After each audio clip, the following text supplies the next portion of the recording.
Bueno, muchas gracias a todos los panelistas hasta ahora que han sido excelentes. Gracias. Quiero aprovechar para agradecer a Manuel, a Alejandro, a Felicia y a Alan que nos está escuchando por armar esta conferencia tan bonita. Y bueno, es mi turno de presentar el panel especial de energía. Y ustedes se preguntarán, parafraseando a Medín, ¿por qué energía? Ya no es por qué México, es por qué energía. Y yo creo que energía es, o estoy seguro, un mercado sumamente importante en lo político, en lo económico y en lo social para México. En lo político, porque México tiene una nueva presidente, la primera presidente mujer de México, Claudia Sheinbaum, que no solo es política, sino que es científica y su área, ella estudió física en la UNAM y también hizo un doctorado en ingeniería energética. Entonces, su área de especialidad es la energía y es un área en la que disiente de su predecesor, Andrés Manuel López Obrador. López Obrador era un ferviente impulsor de los combustibles fósiles y Claudia ha dicho que para el 2030 quiere que el 45% de la energía venga de recursos renovables. O sea que es una primer área, yo creo, o la única que es una de disento político entre Claudia y Andrés Manuel. Esa sería la dimensión política. En la dimensión económica, por supuesto, como acabamos de escuchar, un país no puede crecer si no tiene energía para darle a sus plantas y México no ha invertido en energía eléctrica en mucho tiempo. Y la dimensión social, voy a contar una anécdota personal para a ver si puedo transmitir mi idea. Mi primer trabajo académico fue en el Instituto Tecnológico Autónomo de México entre 2009 y 2013. Siempre he dicho de unos años maravillosos de mi vida que pasé en México y estoy increíblemente agradecido. Pero tuve durante mucho tiempo como vecinos un campamento de los trabajadores de luz y fuerza de México. Literalmente salía de donde yo vivía y estaba en el acampamento. Y créanme, yo soy argentina y he visto cantidades increíbles de manifestaciones gremiales. De hecho, podríamos decir que son parte del paisaje urbano de Argentina. Pero la tenacidad de las manifestaciones de México por meses y años acampando, de hecho creo que un año atrás, o sea, 13 años después, cortaron todavía la carretera un día de México a Querétaro, la gente, los trabajadores de Luz y Fuerza. O sea, es una tenacidad increíble, lo que da idea del costo social del cambio, porque los gremios en México son muy fuertes, aunque el gobierno tenga mucho apoyo popular, son gremios muy fuertes los de energía. Así que creo que es una encrucijada interesante que no la voy a explicar yo, la van a explicar dos expertos reconocidos a nivel mundial y ahora sí necesito leer porque sus currículums son muy largos.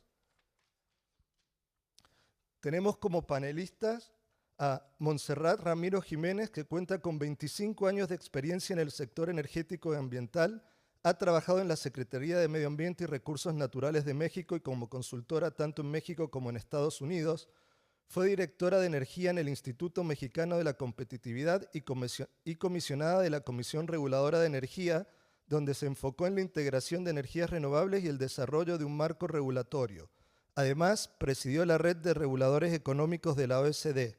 Montserrat es economista por el ITAM, tiene una maestría en Economía Ambiental de University College London y un diploma en Finanzas y Responsabilidad Social de Harvard. Por favor, un fuerte aplauso para Monse. Y nuestro segundo panelista, Luis Mañas Santón, es doctor en Economía por la Universidad de Chicago y ha construido una destacada carrera en los sectores financieros y energéticos.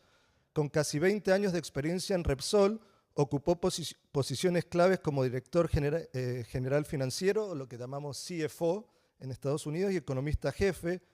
También ha asesorado a Pemex, la Compañía de Petróleos de México, y a la Secretaría de Hacienda de México en la reforma petrolera entre 2007 y 2018, probablemente algo que ver con mis vecinos de Luz y Fuerza.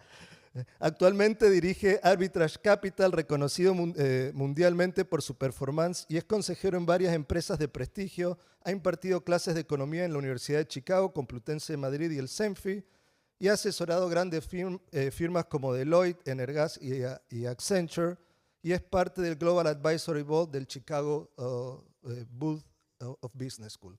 Así que un gran aplauso para Luis. Muchísimas gracias y le cedo la palabra. ¿Quién va primero, Luis o Monse? ¿Quién tenemos los slides? Oh, perfecto. Entonces, Monse es más fácil. Muchas gracias. Bueno, a diferencia de todos los demás, yo no soy académica, entonces no traje presentación. Quiero ir un poquito atrás, quizá para hacer un poco una analogía con lo que hacía Esteban en la mañana.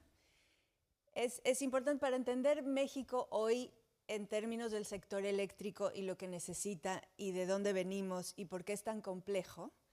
Es importante entender la intersección entre el cambio climático, la tecnología y el sector de energía en general. Para resolver el problema de cambio climático, evidentemente desde hace muchos años hemos ido en una trayectoria de transición energética, de descarbonización de las economías, de electrificación de las economías. Sin embargo, es un reto que no hemos sabido resolver a profundidad, ni siquiera cercanamente en el mundo, en parte porque nunca hemos sido serios en la descarbonización y los diferentes sectores lo que pueden aportar para las metas de cambio climático y transición energética. Si resolvemos el problema del sector eléctrico, si el sector eléctrico deja de emitir de forma neta emisiones de CO2 equivalente, se resuelve aproximadamente el 50% del fenómeno de cambio climático, con lo cual es muy, muy relevante. Otro 20% es el transporte, o 30%, debatible, y el resto son los procesos industriales que siguen siendo el mayor reto para el cambio climático. Ahora, y ahí es donde entra un poquito en algún tipo de discusión con el paper de Esteban. Los renovables, para llegar a esta meta de resolver el problema de cambio climático, si tenemos 50% de integración de renovables para 2030 y 70% para 2050, habremos de caminar en la senda óptima para lograr las metas o la aspiración global. Y esto no requiere de subsidios ni de costos adicionales. ¿Por qué? Porque el cambio tecnológico es importantísimo. El cambio tecnológico ha permitido que hoy solar con almacenamiento o el factor de planta de la tecnología eólica haga que sean competitivos contra los ciclos combinados más eficientes. Con lo cual, no estamos en un dilema entre si renovables o combustibles fósiles, en todo caso gas. Y el gas es importante para entender, ha sido el combustible de la transición energética y no lo ha logrado porque el gas se fuga. Y el gas se fuga en todo el proceso industrial y tiene la fuga, como no es quemada, es una fuga de metano, que tiene 32 veces el potencial de CO2 equivalente. Con lo cual el gas no es una solución de cambio climático ni es necesariamente el combustible de transición energética. Cuando menos en los procesos de generación eléctrica no lo va a hacer.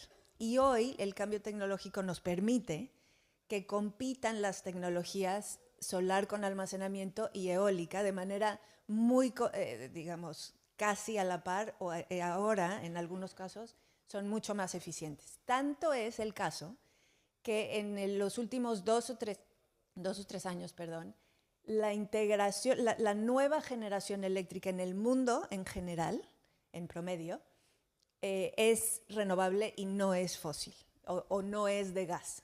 O sea, hay muy pocas plantas nuevas a gas porque, primero, son más caras, tardan mucho tiempo más en construirse y, evidentemente, ya el fenómeno de las emisiones está completamente descontado. No es algo con lo cual se tomen decisiones porque los costos ya llegaron ahí. Ahora, cómo se puede tener sistemas eléctricos en países de una escala normal. Por ejemplo, Uruguay tiene 75% en algún punto del día sin ningún problema de renovables, pero Uruguay es un sistema muy chiquito.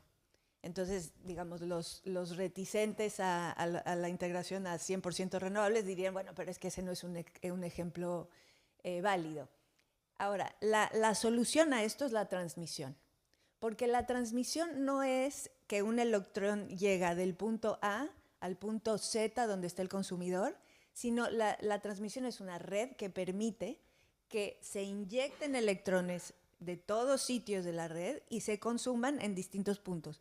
Tú no tienes por qué consumir el electrón que produciste en un lado y consumirlo al otro lado del país. Así no funciona la red eléctrica y es mucho más compleja porque es una red que tiene que estar en todo momento en ciertos grados, tiene una complejidad ingenieril muy importante, tiene que estar siempre en una frecuencia y en un voltaje específico y digamos, históricamente era muy o ha sido muy caro construir infraestructura de transmisión en los países. ¿Por qué? Porque bueno, tienes que atravesar cordilleras, digamos, hay un impacto ambiental importante. Hoy día, otro de los cambios tecnológicos importantes es que ha habido mejoras en los cables, o sea, en el cable per se, no necesariamente nuevas torres, que permiten que la capacidad de una red y de un tramo, de una línea de transmisión, más que se duplique. Con lo cual, para resolver los problemas de congestión, hay una solución tecnológicamente viable que te permite evitar todo el impacto social de derechos de vía, etcétera, que tienen asociados los grandes proyectos de transmisión. Entonces, si todo esto es tan auspicioso, ¿qué pasa en México? ¿No? Y es muy, digamos, para mí es un poco triste porque en México se necesita toda la transmisión posible y toda la generación posible. Hoy día necesitamos 32 gigawatts de capacidad. Cuando digo capacidad es el stock, gigawatt hora es lo que fluye el consumo. Pero digamos, hoy en México necesitamos 32 gigawatts nuevos de generación que no tenemos porque en términos de política pública se impidió que los privados invirtieran en proyectos de generación en México. ¿Por qué? No hay una racionalidad, es un tema que se instrumentó a través de políticas públicas, pero que responde a una ideología de planeación central y del papel del Estado como proveedor de un bien tan importante como la electricidad, pero que en el caso, y a diferencia del sector de oil and gas, que tiene otras calificaciones, la electricidad es como las tortillas, ¿no? O sea, es un bien fundamental, o las medicinas. Es fundamental, pero eso no quiere decir que los estados lo tengan que producir para ser más seguros. Lo que tienes que lograr es que el consumidor los pueda consumir en todo momento al costo más bajo posible. Y eso se llama seguridad energética, no soberanía energética. Y desgraciadamente llevamos 6 años en un discurso de política pública en el cual la meta ha sido la supuesta soberanía energética a costo de los consumidores y del desarrollo económico del país.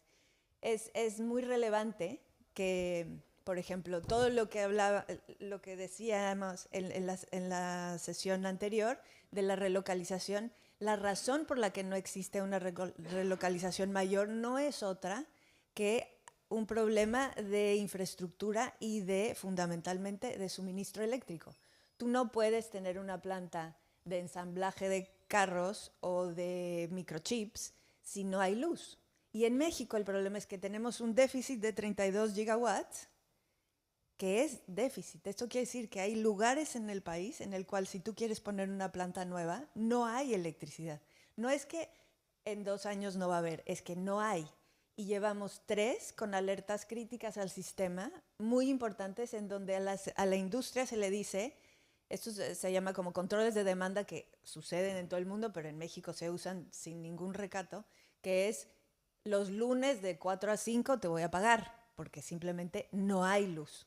y para que la red no se congestione, pues no se queme, y además se les caen las plantas viejas porque no ha habido nueva generación.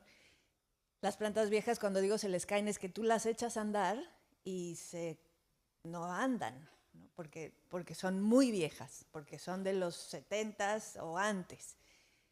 Esto sin mencionar el costo de generación asociado a esto. Por ejemplo, y aquí lo traigo escrito porque soy malísima con los números, el kilowatt hora en Estados Unidos, en Texas, perdón, es más o menos 6.1 centavos por kilowatt hora.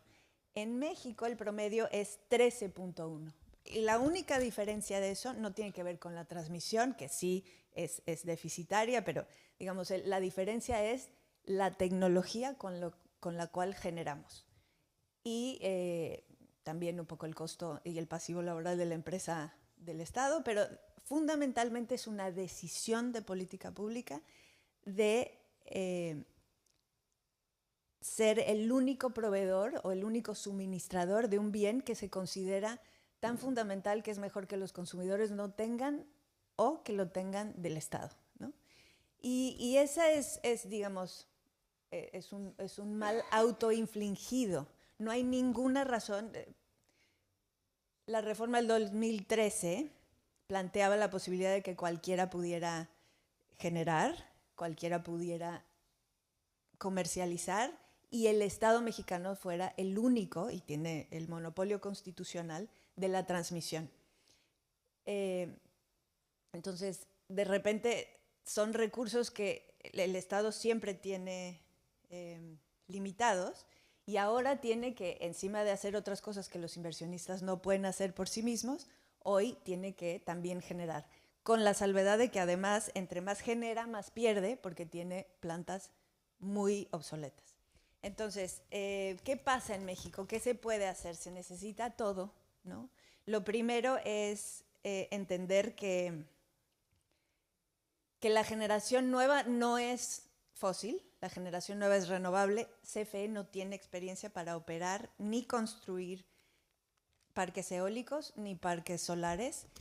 El potencial, la insolación en el territorio mexicano es de las mejores en el mundo y lo estamos desperdiciando. Tenemos un potencial eólico gigante, me parece que es el tercero en el mundo, en el corredor del Istmo y en la zona de Tamaulipas. Todas con proyectos muy importantes que estaban asociados, además de proyectos de transmisión que se cancelaron por ser privados y que ahora se pretende que se hagan con recursos públicos. ¿Qué otra consecuencia hay de esta política pública? Que hoy, y eso es en parte la razón por la que no les traigo números, es que hoy día tenemos muy poca información de cómo son los precios, de quién está despachando, de bajo qué criterios. Despachando quiere decir, tú generas, el árbitro de la transmisión te dice, vas y entras a la red. Es una cosa que funciona centralizadamente. Y si tú, como consumidor, no tienes manera de saber cómo son los costos, cómo es el despacho, quién está despachando, a qué horas, qué tecnologías, porque hoy el administrador del sistema es absolutamente opaco, no hay manera ni de invertir ni de conocer realmente en qué estado está el sector eléctrico en México. Lo único que sabemos es que tenemos sistemáticamente falta de suministro, sabemos que la empresa del Estado es muy poco eficiente y sabemos que hay una demanda enorme para la relocalización y para el crecimiento normal de la economía de tener nueva generación y sobre todo nueva generación renovable. ¿Ya? Bueno, pues eso. ¿Qué más? Espérenme. Nada más, me parece que esta parte les voy a hablar de la reforma constitucional. La parte de la falta de transparencia es fundamental para el futuro y habla del nivel de desarrollo del país, del potencial hacia el futuro y de cómo institucionalmente en este sector específico estamos yendo hacia atrás. En lugar de más transparencia tenemos menos transparencia. En lugar de más mercado, tenemos cero mercado. En lugar de manejar de manera eficiente los recursos públicos, estamos manejándolos, desde mi punto de vista, de una manera que no es eficiente ni beneficia al consumidor.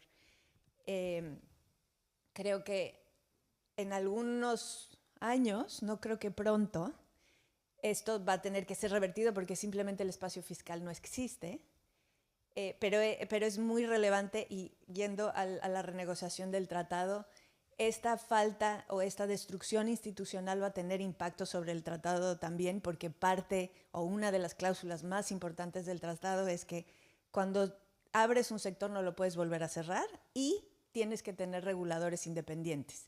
Y estas dos cosas están siendo revertidas en nuestro país, desgraciadamente. La reforma constitucional de hace unas semanas, que le quita la exigencia a CFE de ser una empresa rentable, parece que simplemente pone en palabras esta idea de política pública en donde el Estado tiene que ser el proveedor de estas cosas. No tiene específicamente nada que sea catastrófico, más allá de no exigirle a la empresa ser transparente y ser rentable, pero no sé si han escuchado alguna vez esta cosa de que el Estado tiene que generar 54% y 36% los privados. Por suerte no quedó en el texto constitucional, solo está en la exposición de motivos. Y es una buena suerte, porque cuando se den cuenta que el espacio fiscal no existe para hacer estas cosas y se requieran recursos de los privados, sería más o menos factible ir hacia otra vez un lugar donde haya competencia y mercado. Entonces, bueno, gracias. Muchísimas gracias, Monse. Muchas gracias. Bueno, y ahora es el turno de Luis. Nos va a hablar del sector petrolero. Perfecto. Hidrocarburos. El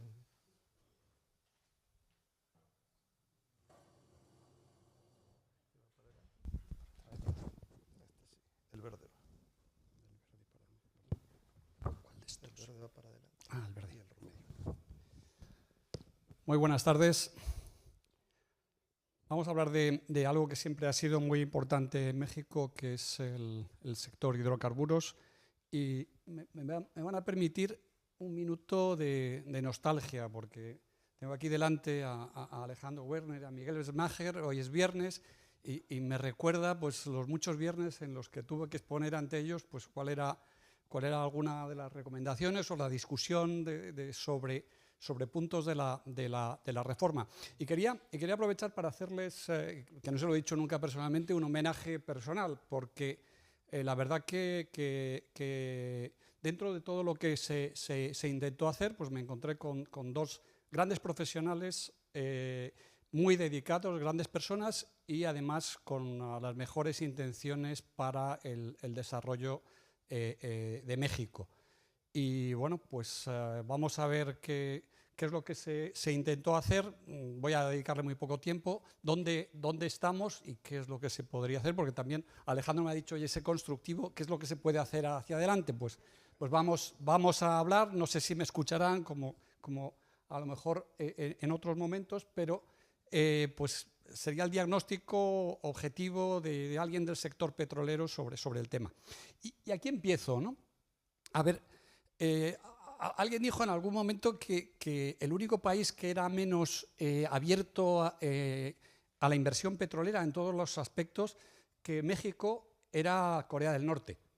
Entonces, simplemente lo que se trató con la reforma energética, petrolera y eléctrica, era normalizar México. No era hacer de México un paraíso neoliberal de la energía, no, era simplemente hacer lo que en todos los países del mundo se está haciendo, salvo pues en algunos casos anecdóticos y que probablemente no son los ejemplos a seguir, ¿no?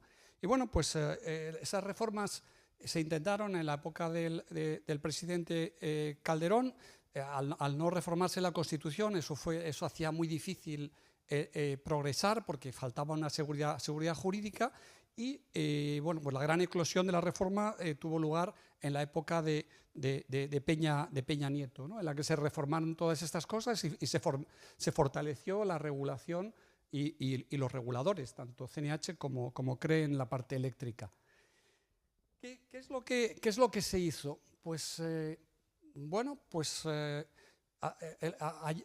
otro día volví a poner uno de los vídeos de aquellas rondas exploratorias en las que se veía a Juan Carlos Cepeda diciendo quién había ganado, y la verdad que eso, bueno, pues me dio también otro ramalazo de nostalgia, porque, bueno, pues realmente se veía algo muy bien hecho, muy transparente, muy positivo, que trajo grandes ingresos para México en su momento, ingresos incluso en dinero contante y sonante. Y bueno, pues se consiguió todo esto que he tratado de poner aquí. Participación progresiva, que tardó, de importantes petroleros internacionales. Al principio las grandes petroleras internacionales no se creían la reforma.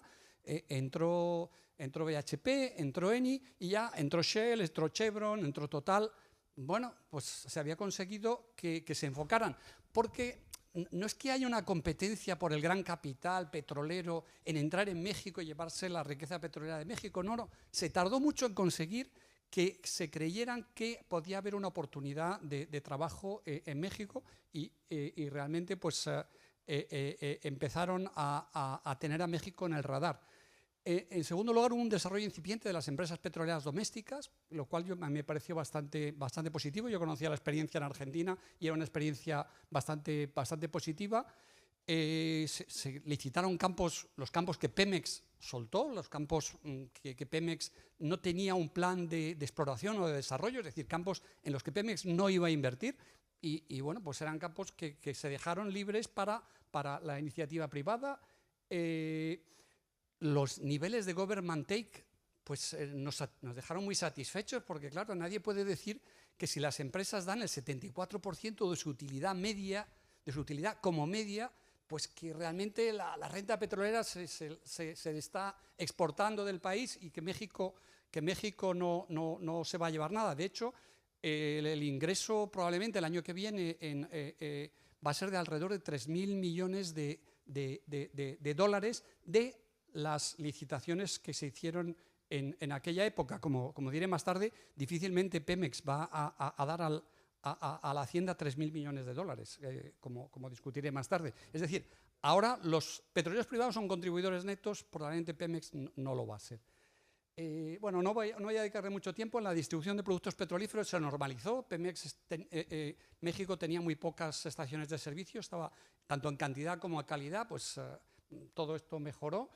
Un tema muy importante que tiene que ver con el desarrollo de México: se desarrolló la red de gasoductos. Eso es básico para el desarrollo de México. Es decir, la disponibilidad de energía vía gas natural se consiguió durante estos años, y eso es básico para el desarrollo industrial y para el friendshoring del que hemos estado hablando.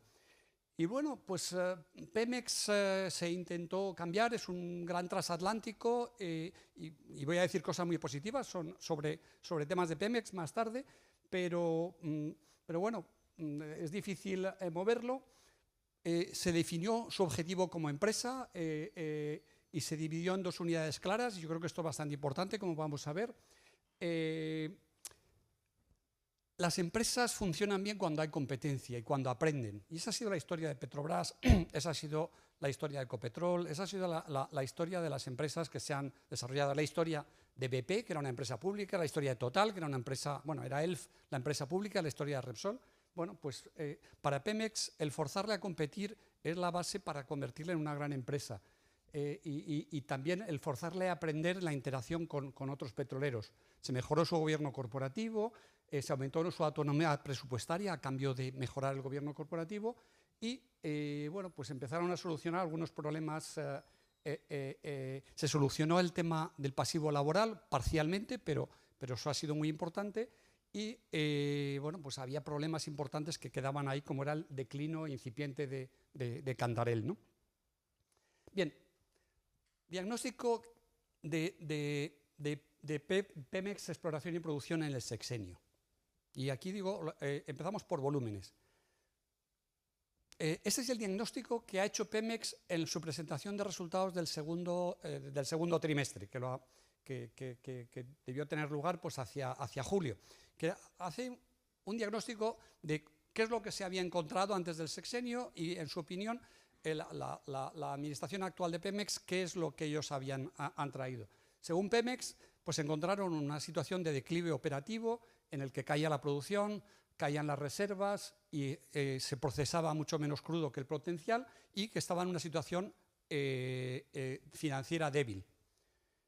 Ahora haré algún pequeño comentario sobre esto. Bueno, pues la verdad, la producción caía y lo que dicen es que entregan un Pemex en el que han cambiado las tendencias operativas.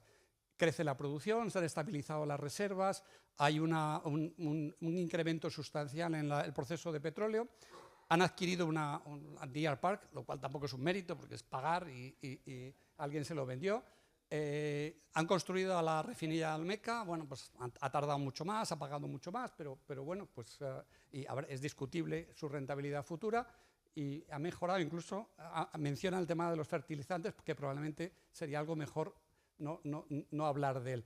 Y lo que más sorprendente es que dicen que han mejorado las finanzas y ha caído la deuda. Bueno, pues no sé, vamos a verlo.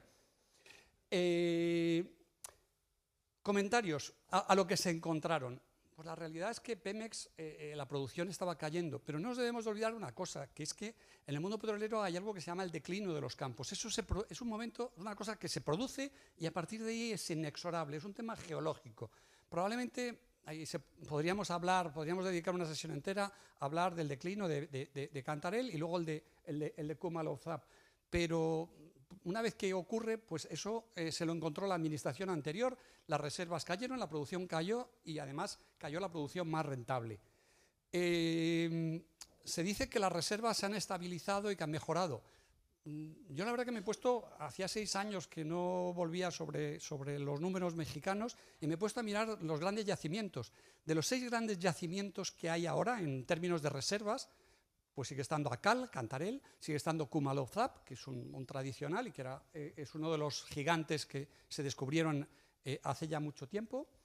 Y luego en el top 6, aparte de Chicontepec, que mejor ni hablar, porque mejor que no se hubiera invertido mucho dinero muchas veces ahí, porque era un tema puramente volumétrico, pues los otros 3 serían Ixachi, Quesqui y Ayatsil. Ayatsil yo me acuerdo que estaba lanzado el plan de desarrollo y es de la administración anterior. Ixachi se descubrió en noviembre del 2017 y he recuperado ahí pues, la presentación de cuando se descubrió de Carlos Treviño, haciendo la presentación sobre el tema. Y Quesqui, pues sí, lo anunció la administración actual, pero el inicio de perforación del pozo es de julio de 2018. Y si no cuento mal, probablemente la administración del sexenio pasado entró en el poder en octubre del 2018, con lo cual ya estaba lanzada la perforación, probablemente los conceptos exploratorios que llevaron a todo esto, pues ya estaban lanzados. En definitiva, bueno, pues sí, lo que quiero decir es que y como diré, es que PEP es un buen operador en determinadas áreas y ha seguido haciendo su trabajo, pero gran parte de los méritos de las cosas que se han producido pues venían de decisiones anteriores porque es la inercia normal en una gran petrolera. Y luego lo que es muy importante, y ahora lo veremos, los precios afectan al volumen de reservas, y ahora veremos. Luego dice que el proceso del crudo estaba por debajo del potencial. Como veremos, a lo mejor eso era bueno, porque eso significaba que estabas perdiendo menos dinero. Y con respecto a la posición financiera, pues hombre, hay que recordar, porque esto muchas veces se olvida, que 2015 a 2017 fue la época muy baja del crudo. Los precios del crudo medio del WTI estuvieron entre 45 y 50 dólares. Evidentemente nada que ver con los 100 dólares que hemos visto en algunos momentos de la administración actual. Voy a tener que ajustarme rápidamente al tiempo. Bien, voy a ir muy rápido. Esto es lo que dice Pemex que ha sido su evolución en la producción. Hombre, como petrolero, la verdad que ni Venezuela ha conseguido pasar de 1.700 a 317 millones de barriles, de 1.700.000 a 317.000 barriles con campos. Es decir, prácticamente es que un campo me falta apretar una tuerca y no la aprieto y por lo tanto se me para. Es decir, yo la verdad como petrolero, ese número, pues chicos, Base Production Maintenance es probablemente que aprieto la tuerca, porque al menos 700.000 barriles sería, me parece además una caída dramática, pero bueno, creamos, vamos, el 317 a cualquier petrolero le sorprende, digamos. Hay un tema sobre condensados que Pemex, hay gente que dice que está cayendo la producción de crudo, y es verdad, pero Pemex dice que la producción de líquidos, que es crudo más condensado, no cae. Y ahí tiene razón. Si está todo bien sumado, los condensados tienen que sumarse con los líquidos. Eso es correcto. Y hay determinados campos del sureste que tienen muchos condensados, algunos de estos que he mencionado anteriormente. Vamos a un tema objetivo. El precio de la mezcla de crudo mexicano dividido por el precio del West Texas ha subido o ha bajado. Si cogemos, eso me dice cómo ha evolucionado la calidad del crudo producido en México. Como veis, la calidad media. O sea, independientemente, los condensados suelen valer bastante más que el crudo muy pesado. Pues vemos que va del 97 a 85 y de 78 a 71. La calidad media del crudo ha bajado. Y en esto hay un tema fundamental en todo esto. Aquí estamos hablando de barriles, y voy a tratar de ir rápido. Los barriles son 159 litros. Y evidentemente, como todos los de la audiencia sabéis, no vale lo mismo un litro de agua que un litro de vino que un litro de tequila. Entonces, dependiendo de lo que estés vendiendo, pues claro, si calculamos las cosas en números de botellas, de litro, pues los números pues pasan a ser poco relevantes si estoy sumando botellas de agua, de tequila y de vino. Bien, como veis, las reservas cayeron fundamentalmente en el 2015, las de crudo, cayeron también las de gas y cayeron la suma de ambas. Voy a ir aquí. En las reservas hay dos partes. Por un lado, lo que descubres explorando, y por otro lado, lo que tú aumentas o disminuyes el volumen de las reservas cuando revisas los campos. Y es importante el concepto de reserva. Reserva es el número de barriles que tú vas a recuperar con un plan económico en el tiempo en que te dure la concesión o el mandato en el que tienes para explotar el campo. Evidentemente, dependerá de esto. Pues bien, como vemos, en el 2015 caen las reservas en 1.500 millones de barriles. ¿Por qué? Porque cae el precio del crudo. Entonces, tienes que revisar a la baja las reservas de una manera muy importante. ¿Cómo ha sido la exploración en México? Pues, como veis, esto es el número de millones de barriles que se han explorado, que se han conseguido por pura exploración, que es lo que se llama Discoveries and Extensions.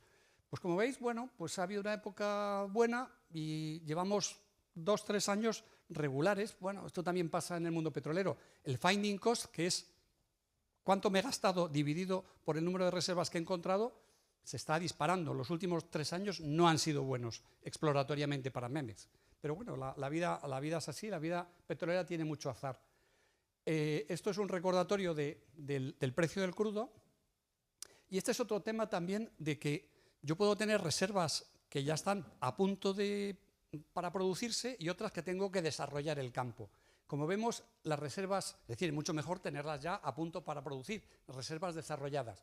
Como vemos, entre el 2018 y el 2023, las reservas desarrolladas pues, han caído ligeramente en porcentaje. Pero aquí estamos hablando de botellas, de litros. No estamos hablando de cuánto valen los litros. Evidentemente no es lo mismo tener un vino malo que tener un vino de Burdeos, reserva Grand Cru, no sé cuántos. ¿Cómo sabemos el valor? Esto me diréis, es muy difícil. Pues no es tan difícil. O sea, Pemex confiesa todos los años a la SEC cuánto valen sus reservas trayéndolas al presente al 10% de tasa de descuento y al precio del año. Claro, el problema es el precio del año, porque el precio del año cambia, entonces hay que tratar de coger años que sean similares. Entonces, bueno, como veis, aquí estos gráficos me voy a tener un segundo porque son muy importantes. Esto es el valor de los ingresos futuros de México por reservas sin descontar, que viene de $1 trillion en el 2011, a los precios del 2011, y que ahora pues estaría a 363. Ahí tengo luego los costes de OPEX y CAPEX sin descontar, que serían 179 millones, y la diferencia son los flujos de caja antes de impuestos. Esto es, antes de ningún impuesto para Hacienda. Por lo tanto, esto no es un tema de que Hacienda se lleve mucho o poco de Pemex. Lo he tratado de normalizar y vamos a coger el crudo al precio del 2023 y entonces comparamos peras con peras, es decir, para crudo constante de alguna manera, tampoco es muy exacto. Pues como vemos, en estos momentos, digamos, el valor de las reservas habría caído desde el 2010, que valían 351 millones, al precio actual de la reserva, que son 70 millones. En el 2018 estaba en 143 y ahora está en 116. ¿Ha mejorado el valor de las reservas de México de acuerdo con Pemex? De hecho, en el 2018 el precio del crudo era más bajo que en el 2023, el precio medio del crudo de la mezcla mexicana. Pemex dice que no. Pemex dice que el valor neto antes de impuestos, antes de lo que le tenga que pagar a Hacienda de las reservas, ha bajado. Pues será porque, digamos, la calidad de las reservas, aunque se hayan mantenido y no, pues es ligeramente peor. ¿Y por qué? Pues aquí no se ve muy bien porque se entrecruzan las líneas, pero el problema es que los costes OPEX y CAPEX, sobre todo los OPEX, han subido.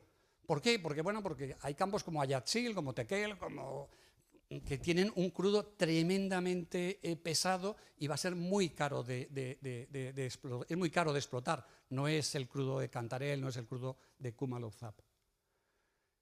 En definitiva, yo aquí me quiero quedar con dos datos muy importantes. Primero, como hemos dicho, para precios e ingresos constantes y mismo volumen de reservas, estamos en menores ingresos netos antes de impuestos por la caída, por los mayores costos de producción que se esperan. Y estos son datos de Pemex, que se confiesa ante la SEC todos los años sobre estos temas y bueno, hay una cierta auditoría por parte de reservas. Pero yo me quedo sobre todo con los números. Los ingresos futuros sin descontar de Pemex antes de impuestos, de Pemex Exploración y Producción, son 176 billones. Los ingresos descontados son entre 115 y 120. Comparemos estos números con la deuda financiera de Pemex, que son 100 billones, y el pasivo laboral y la deuda con proveedores, que son unos 80 billones. Claro, estamos descontando al 10%. Me diréis, hombre, la deuda de Pemex no cuesta un 10%. De acuerdo, vayamos al de arriba, a los sin descontar. Básicamente, lo que estos números me dicen es que Pemex no va a aportar. No va a aportar a la Hacienda, no va a aportar renta en la parte de exploración y producción. Pero este no es el problema. El problema de Pemex no está en exploración y producción, que bueno, pues ha ido encontrando, el precio del crudo sube, baja, sino el problema de Pemex está en transformación industrial, en la parte de refino y en la parte de downstream en general. Esto es lo que dice Pemex sobre su evolución en el este. Estoy en el sexenio. Estoy refinando más y produciendo más y además estoy produciendo más en Deer Park. Bueno, producir más en Deer Park, que lo he comprado, tampoco tiene un mérito grande. Pero estoy produciendo más. ¿Y qué estoy produciendo más? Estoy produciendo más fuelóleo. Cuando todas las refineras del mundo prácticamente están bajando el fuelóleo prácticamente a cero. Es decir, cada vez produzco más fuelóleo, más combustóleo, como se dice mucho más correctamente que en español en México. Y tengo unas pérdidas de operación en Pemex TRI por barril de crudo procesado, y estos son datos de Barnés de Castro, que tiene una presentación magnífica que os recomiendo. Pues estamos perdiendo entre 49, 36, 28, 37 dólares por barril. Es decir, pierdo más por el crudo que proceso que con lo que gano en exploración y producción. Esto es los derechos que se pagan comparado con las pérdidas de operación. Bien, y esta es la evolución del resultado neto de Pemex, transformación industrial y exploración, y PEP, exploración y producción. Lo que veis es que lo que gano por la renta petrolera lo estoy perdiendo en la parte de refino, en la parte de ineficiencia que tengo en el refino. Es brutal, es decir, el resultado bruto, es decir, resultado bruto sin cash items, porque ha habido temas sin quitando amortizaciones, incluso quitando salarios de Pemex. Los salarios de Pemex Transformación Industrial son 55 millones. Pemex Transformación Industrial perdió el año pasado 100 millones, estamos hablando de 100 billones de pesos, 100.000 millones de pesos. Los salarios son como 55.000 millones. Incluso quitando salarios casi invariables, Pemex Transformación Industrial está perdiendo 45.000 millones de pesos. Entonces, apunte sobre el futuro. Pues, hombre, Pemex tiene un grave problema de solvencia. Un grave problema de solvencia. O sea, la hemorragia que supone la salida de dinero por transformación industrial, y estamos hablando de años que han sido años históricos para el refino, en el que las refineras han ganado más dinero que nunca, como podéis ver en todas las refineras.